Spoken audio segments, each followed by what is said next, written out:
Orta Asya'nın kalbinde, tarihin kadim nefesini hala taşıyan bir şehir, Buhara ve burada dünyaya gelen bir insan, asırlar sonra milyonların manevi yolculuğuna yön verecekti. Doğum ve zamanın ruhu. Bahaeddin Muhammed, 1318 yılında Buhara yakınlarındaki Kasr-ı Hinduvan köyünde dünyaya geldi. O dönem Orta Asya Çağatay Hanlığı'nın egemenliği altındaydı. Göçebe Türk unsurlarla yerleşik Fars kültürünün iç içe geçtiği kozmopolit bir bölgeydi bu. Ailesi ve çocukluğu. Bahaeddin'in ailesi sade bir hayat yaşayan çalışkan ve dindar bir topluluğun ferdiydi. Onun çocukluğu da bu sade yaşamın ruhu içinde geçti. Emek, tevazu ve derin bir manevi arayış. Manevi eğitim ve hocaları. Onun manevi yolculuğunu başlatan isim Büyük Arif Baba Muhammed Sammasi'ydi.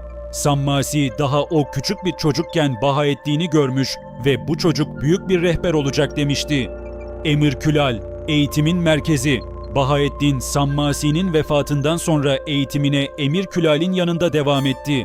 Külal, Nakşibendi yolunun temel taşlarını onun kalbine yerleştiren mürşid oldu.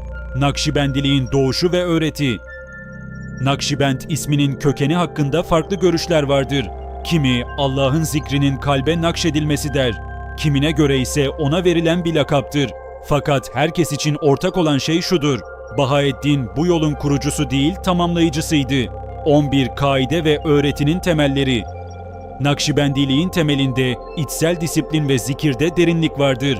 Sohbet önemlidir fakat fazla gösteriş değil. Kalabalık ibadetlerden çok kalbin sükutu öne çıkar. Tasavvufi yolculuk sessiz ama güçlü bir iç çağrıdır. Hayatı ve menkibeler. Bahaeddin izole bir hayat sürmedi. Tam aksine halkın arasında onların sorunlarını çözmeye çalışan bir rehberdi. Onu sevenler onda hem bilge bir mürşid hem de şefkatli bir insan gördüler. Onun hakkında anlatılan pek çok menkıbe vardır. Bunların ortak noktası kalplere huzur veren, insanı incitmeyen bir hikmet taşımasıdır. Modern araştırmacılar bu menkıbeleri tarihsel bir dikkatle inceler. Fakat halkın gönlünde yaşayan Bahaeddin manevi bir ışık olarak varlığını sürdürür. Halifeler ve tarikatın şekillenmesi. Onun öğretileri vefatından sonra büyük halifeleri tarafından taşındı. Seyyid Alaeddin Attar, Ubaydullah Ahrar ve diğerleri. Nakşibendiye bu isimlerle Maveraün Nehir'den Anadolu'ya, Hindistan'a, İran'a yayıldı. Tarikatın yüzyıllar içindeki etkisi 15. Yüzyıldan 19. yüzyıla kadar Nakşibendiye, İslam dünyasının en etkili tasavvuf hareketlerinden biri haline geldi.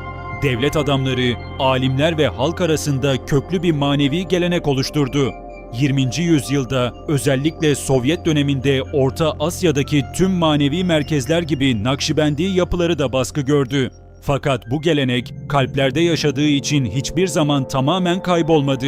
Sovyet sonrası süreçte türbeler, medreseler ve kültürel miras bir kez daha canlandırıldı. Bir türbesi ve günümüzde Nakşibendilik. Bahaeddin'in türbesi bugün hala ziyaretçilerle dolu. Burası yalnızca bir kabir değil, manevi bir okul, huzurun ve duanın mekanıdır. Nakşibendilik bugün dünyanın birçok bölgesinde devam eden bir gelenektir. Kimi yerde ilmi faaliyetlerle, kimi yerde manevi sohbetlerle ama her zaman Kur'an'a ve sünnete bağlılık esastır. Bahaeddin Nakşibend, köyünde doğan bir çocuk, kalplere yön veren bir mürşid ve bugün hala etkisini sürdüren bir öğreti.